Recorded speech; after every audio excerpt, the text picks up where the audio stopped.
వంకాయ పచ్చికారం ఇలా చేశారంటే చాలా బాగుంటుంది.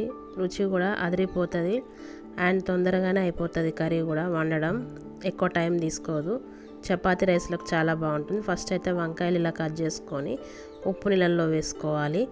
ఈ పక్కన పెట్టుకొని ఒక మిక్సీ జార్ తీసుకొని పచ్చిమిర్చి సరిపోను వేసుకోవాలి.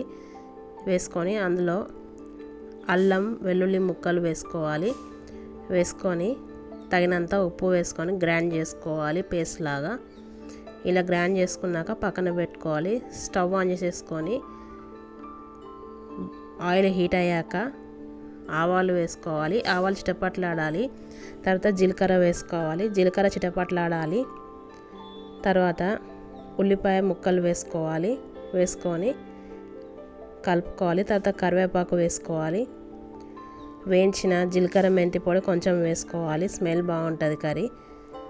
ఉల్లిపాయ ముక్కలు మంచిగా ఫ్రై కానివ్వాలి. తర్వాత పసుపు వేసుకోవాలి.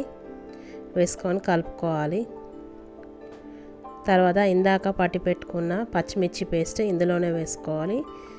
ఒక 5 minutes ఫ్రై చేసుకోవాలి ఆయిల్లో. స్టవ్ చిన్నగా పెట్టుకొని, లేకపోతే ఈ పేస్ట్ వట్టిగానే మాడిపోతుంది. ఇలా ఆయిల్ పైకి తేలాక వంకాయ ముక్కలు ఇందులో వేసుకోవాలి.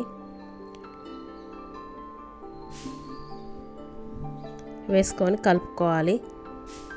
పోపు అంతా పట్టేటట్టుగా కలుపుకోవాలి. వంకాయలు తొందరగానే మగ్గిపోతే ఎక్కువ టైం పట్టదు ఉడకడానికి. ఇలా కలుపుకున్నాక మూత పెట్టేసుకొని మీడియం ఫ్లేమ్ మీద ఒక 10 నిమిషాలు ఉడికించుకోవాలి.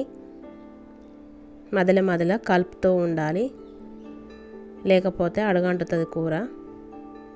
ఇలా కలుపుకున్నాక మూత పెట్టేసుకొని మరొక 10 నిమిషాలు మీడియం ఫ్లేమ్ మీద ఉడికించుకోవాలి. అంతే, ఎంతో సింపుల్గా వంకాయ పచ్చికారం తయారైపోయింది. స్టవ్ ఆఫ్ చేసేసుకొని వేడివేడిగా రైస్లోకి కానీ చపాతీలోకి కానీ తింటే చాలా బాగుంటుంది.